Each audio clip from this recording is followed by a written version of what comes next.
For centuries, people have wondered, can an artifact really kill? Today, we're solving that mystery. Because hidden deep within forgotten archives lies an object so dangerous, so feared, that entire kingdoms erased its existence. This is the Black Stone of Death today. Journey takes us into the heart of one of the most chilling historical puzzles ever recorded. An artifact whispered about in ancient diaries. Blame for plagues, disappearances, and a trail of bodies stretching across civilizations. If you've ever wanted to know whether curses are myths or terrifying realities, then stay with me. What you're about to hear has haunted historians for centuries. The story of the Black Stone of Death begins in a place where maps fade into blank parchment and even experienced desert travelers refuse to tread. A region of the Rub al-Khali Desert known in ancient Bedouin lore as Al-Fatiha, the Hollow region. A place believed to swallow sound, shadows, and entire caravans without leaving a trace. In 1843, a British-funded archaeological team, led by explorer Nathaniel Crowhurst, ventured into this unforgiving expanse searching for a rumored pre-Arabic tomb complex buried beneath layers of drifting sand. They expected pottery, bones, or inscriptions. What they found was something the desert had guarded far too well. The team's journals described days of sandstorms and nights where strange vibrations pulsed beneath their tents. At first they dismissed it as desert wind echoing through dunes. But when the vibrations grew more rhythmic, more deliberate, several workers refused to remain and fled back toward the nearest settlement. Crowhurst, driven by ambition that outweighed his caution, pressed onward with a smaller group. Their determined excavation led them to a stone staircase descending into a hollow chamber, perfectly preserved under centuries of sand. And inside, in complete silence, untouched and unburied, rested a single obsidian black stone placed upon a carved pedestal. Crowhurst's first reaction was confusion. Tombs never housed one item alone. There were no sarcophagi, no offerings, no artwork on the walls, only geometric marks etched in circles around the pedestal, forming a pattern no linguist of that era could interpret. His assistant, Thomas Elric, noted in his diary that the chamber felt as though every breath echoed back in the wrong direction. The stone itself was smooth, unnaturally polished, and darker than any mineral they had ever catalogued. When held near flame, it reflected nothing. When touched by lamplight, it absorbed it completely. But the strangest detail recorded was that the stone seemed to emit a faint vibration, subtle, but unmistakable, like a heartbeat embedded in rock. Within hours, the atmosphere in the chamber shifted. One of the workers, a young man named Gibran, was the first to lay his hand on the stone. His scream echoed through the tomb as he collapsed, shaking violently. His skin turned cold, his breath shallow, and darkened veins spread from his palm across his wrist. He died before anyone could lift him to the surface. Crowhurst was horrified, but instead of abandoning the discovery, he concluded that the stone must possess a form of unknown electrical energy, unaware that what happened next would haunt his legacy forever. Rather than seal the object within its ancient resting place, Crowhurst ordered the black stone removed and transported to camp for further study. His reasoning was simple. If this artifact was capable of killing, then its power must be understood. But this decision broke some silent rule the ancients had enforced by burying the object alone, guarded and untouched.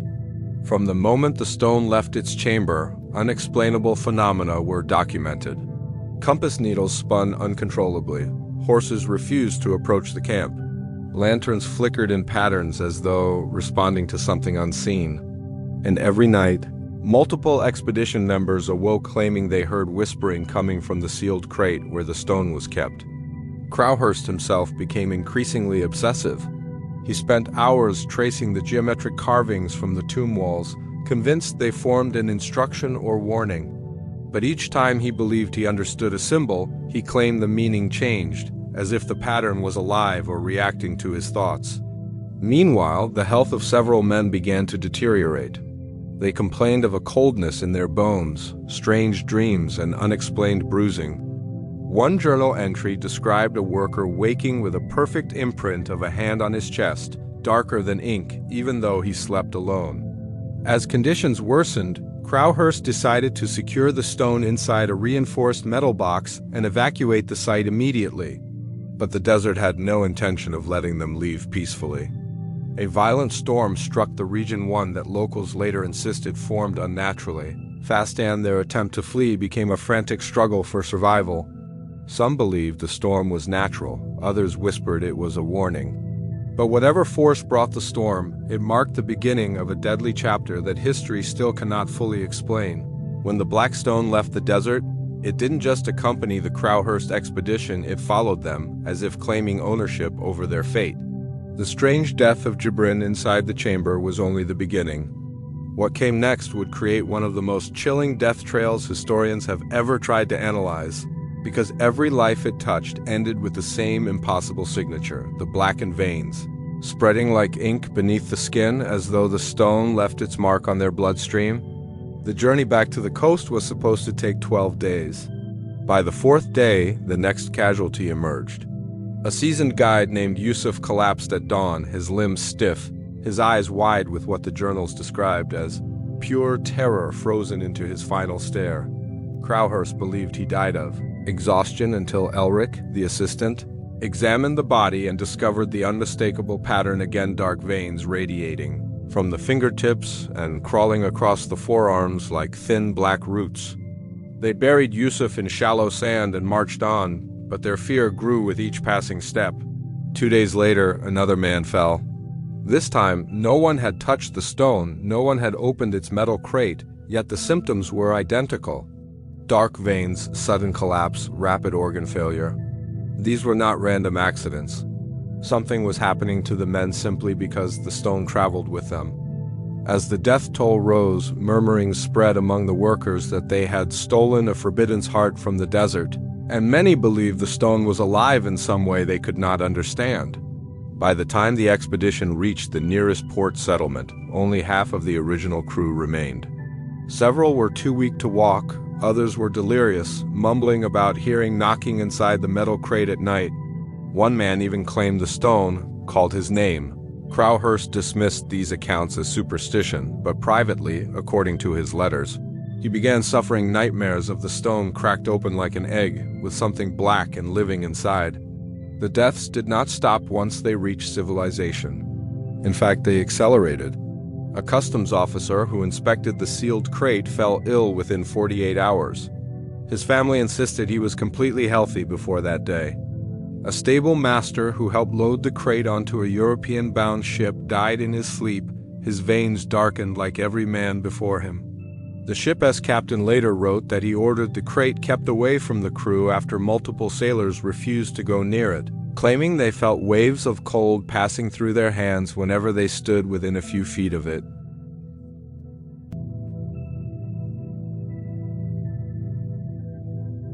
His mansion staff recorded that within the first week of the stone's arrival, the household pets began acting strangely, growling at empty corners, refusing food, and eventually running away.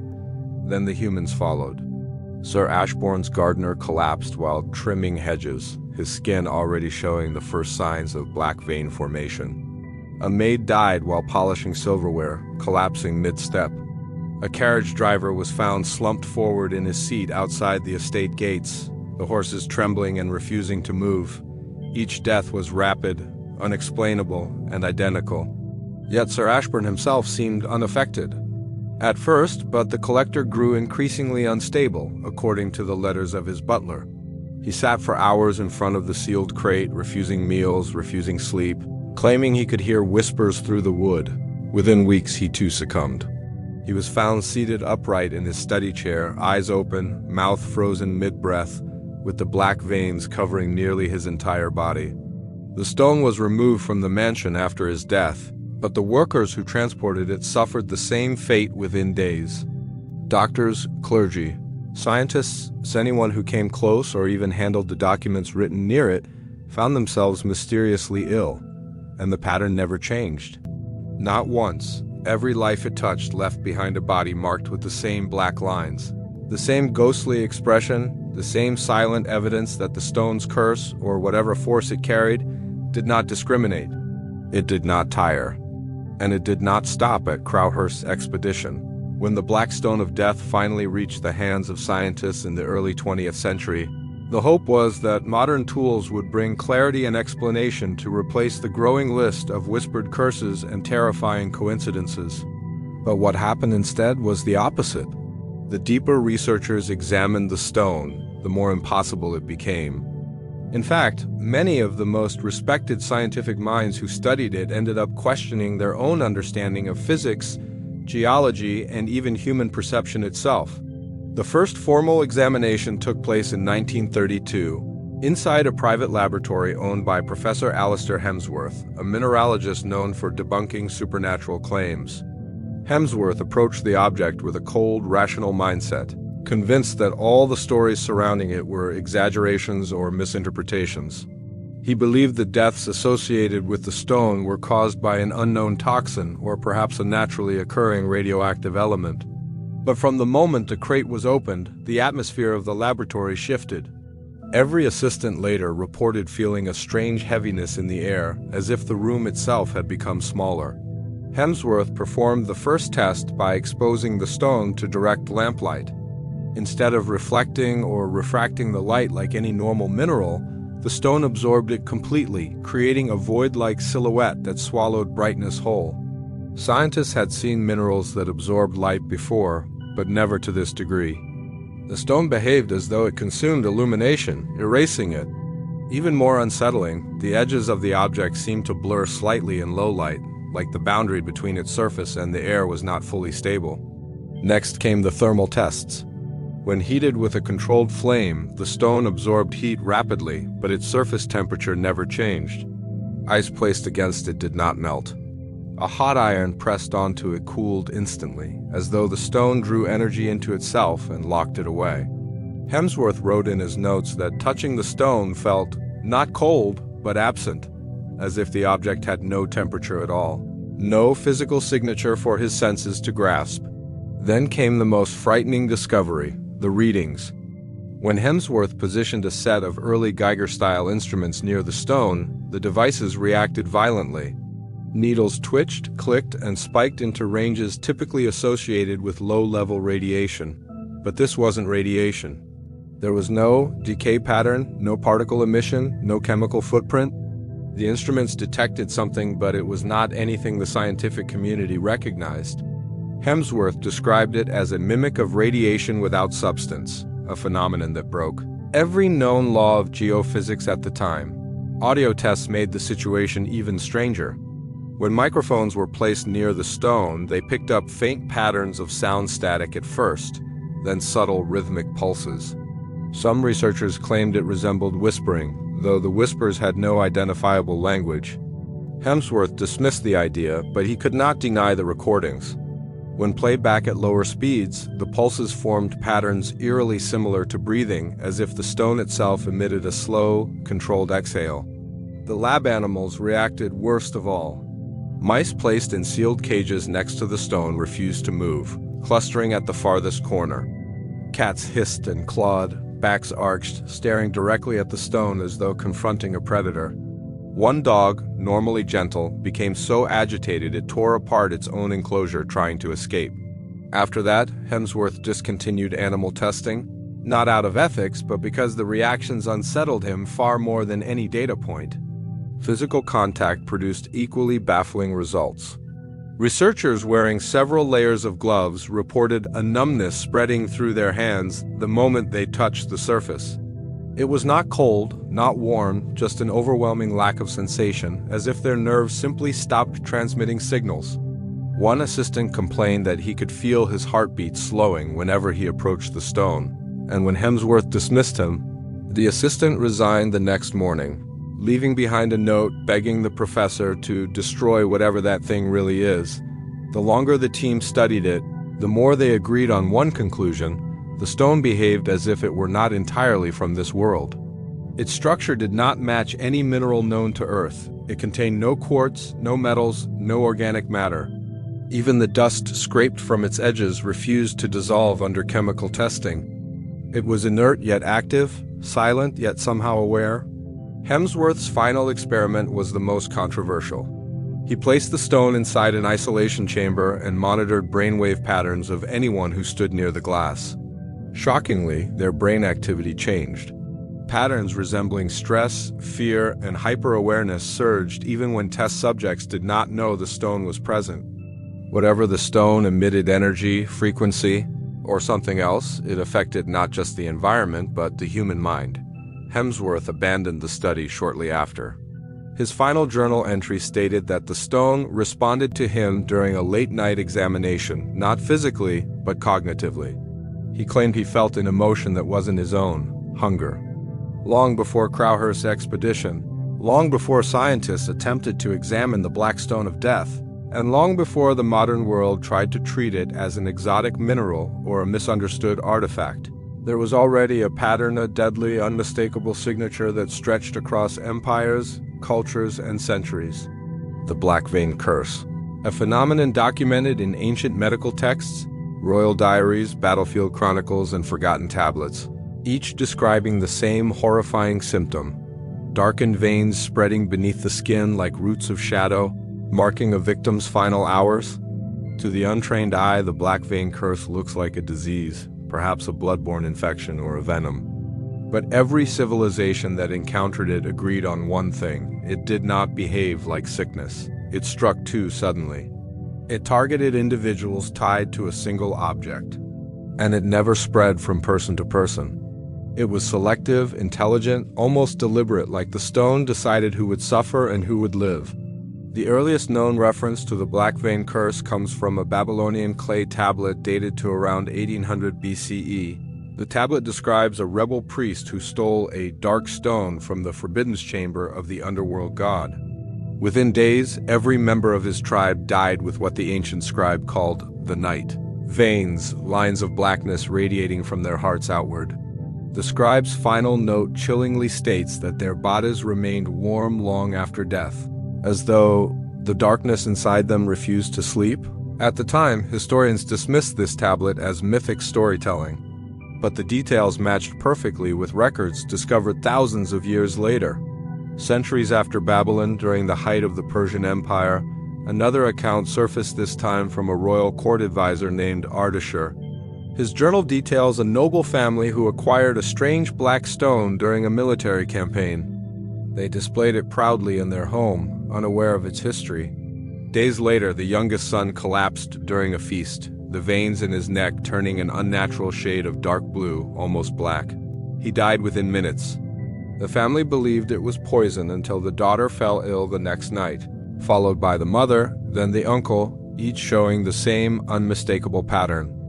Ardashir wrote that the stone was thrown into a river, yet even after its disposal, the servants who handled it met the same fate.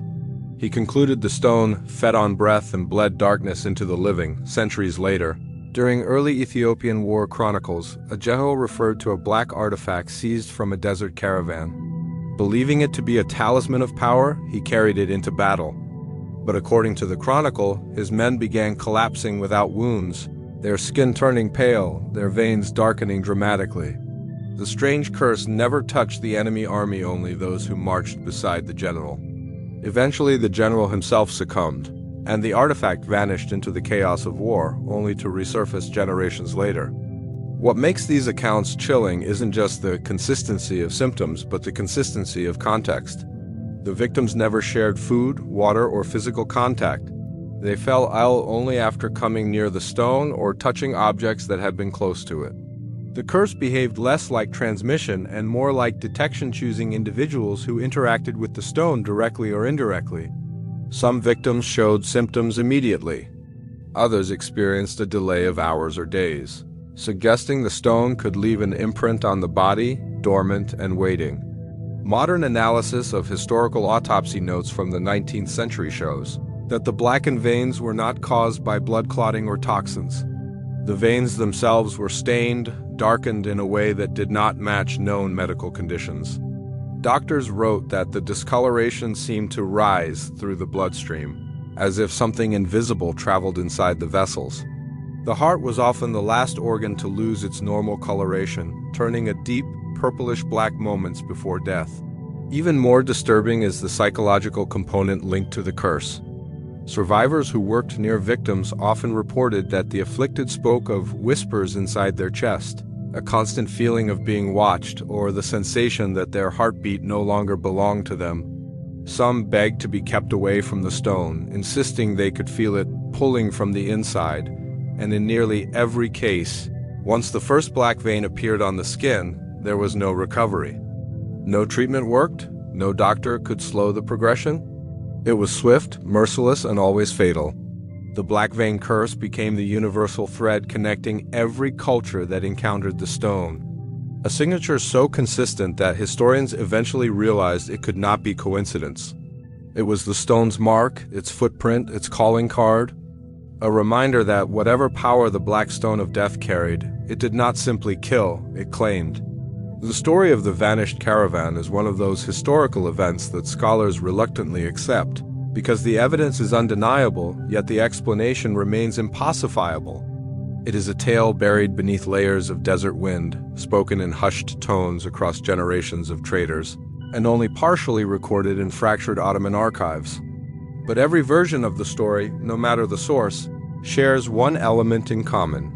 The moment the caravan came into possession of a mysterious black stone, its fate was sealed. In 1764, the trade route between Yemen and Damascus was among the most active in the region, used by merchants, soldiers, nomads, and diplomats. Caravans traveled in convoys for safety, especially through the desert crossings where bandits and harsh winds posed constant threat. But this particular caravan, led by a wealthy merchant named Harun al-Hashimi, was different. It was larger, heavily guarded, and rumored to be carrying something far more valuable than spices, textiles, or gold. Some traders claimed Harun had purchased a forbidden relic from a secretive tribe in the southern deserts. Others insisted he recovered it from a collapsed ruin after a night of strange lights illuminating the dunes. The truth, as always, was stranger than the rumors. Harun's own ledger, the last entry he ever wrote, mentions receiving a stone darker than night from a man whose name he never learned. He also noted that his horses refused to go near the crate and that several guards asked to be reassigned after touching it. Harun dismissed their fears, believing them to be exaggerations. But he did acknowledge the object felt heavier than its size suggested and unnaturally cold despite the scorching desert heat. He ordered the crate sealed and placed in the center wagon, protected by 6 armed guards. That was the last day anyone saw the caravan alive. According to Ottoman road trackers, the caravan left the city of Mrib with 31 men, 46 camels, and 7 wagons. They were expected to reach Nan in 6 days, but by the 8th day, when no trace of them appeared, patrols were dispatched. The patrolmen found no footprints, no scattered supplies, no signs of robbery, no bodies, nothing. The desert looked as though the caravan had simply dissolved into thin air. Even the camels, which would normally leave clear impressions in the sand for days, left not a single track. Soldiers reported feeling an unnatural stillness hanging in the air, as if the dunes themselves were holding their breath. Weeks later, a second search party stumbled upon something far more disturbing. Deep in an isolated stretch of the Rub al-Khali, miles off the prescribed route, they discovered dozens of skeletons, half buried in the sand, arranged in a chaotic scattering as if the caravan members had collapsed where they stood. The clothing fibers and metal ornaments indicated they belonged to Harun's expedition. But the most chilling part was the condition of the bones. Many had black stains along the ribs, neck, and wrist areas where veins would have been. Even after years of decomposition, the discoloration remained embedded into the skeletal structure. The camels were found too, but not as bodies. Their skeletons were lying in perfect formation, facing away from the caravan remains as if they tried to flee. Some historians argued the caravan must have been struck by disease or poisoned water, but such explanations crumble when confronted with the physical evidence. Poison does not leave symmetrical black marks on bone. Disease does not erase footprints across miles of desert.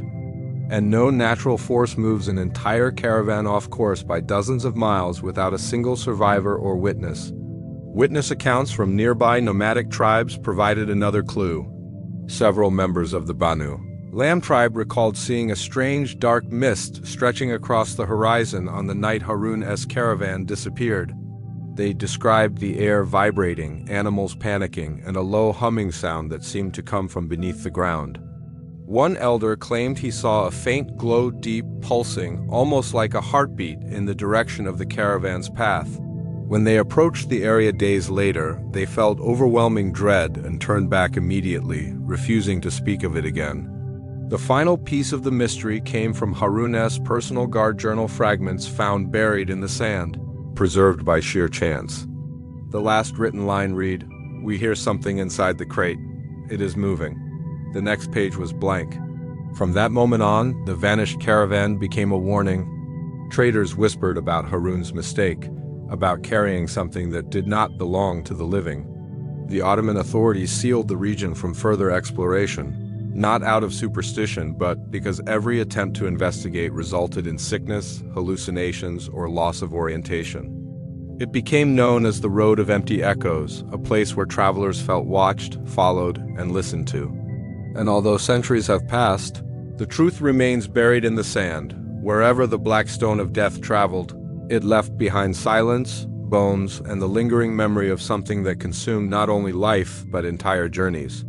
The legacy of Gio Colombo is unlike that of any other historical figure, because it is a legacy built not only on achievements, but on contradictions, forgotten truths, and deliberate reshaping by centuries of storytellers.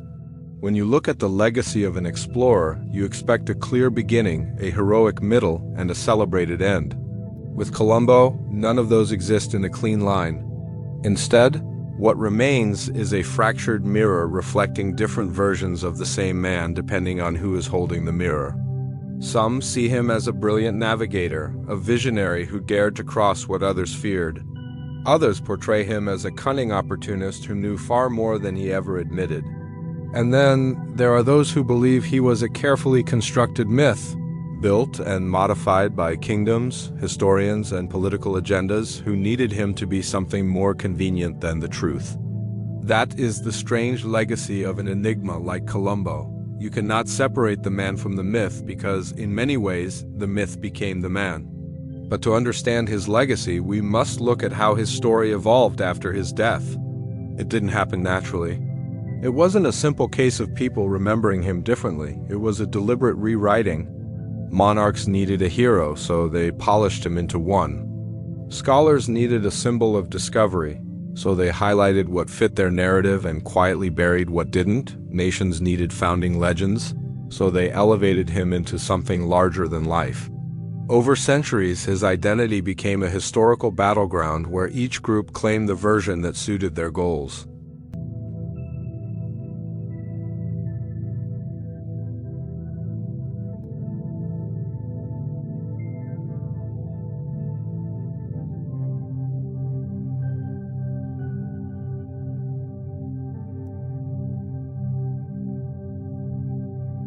These questions became part of his legacy, transforming him into a figure who invites curiosity rather than offering clarity. What makes his legacy even more enigmatic is the emotional contrast in the way different cultures remember him. Embodiment of humanity's desire to push beyond the horizon. For others, he is the beginning of oppression, the arrival of forces that shaped the fate of entire continents. Few historical figures carry such sharply divided emotional weight. That contrast, that friction, is part of why his legacy refuses to settle into one story. Another layer of mystery lies in the documents, letters, and notes that survive him.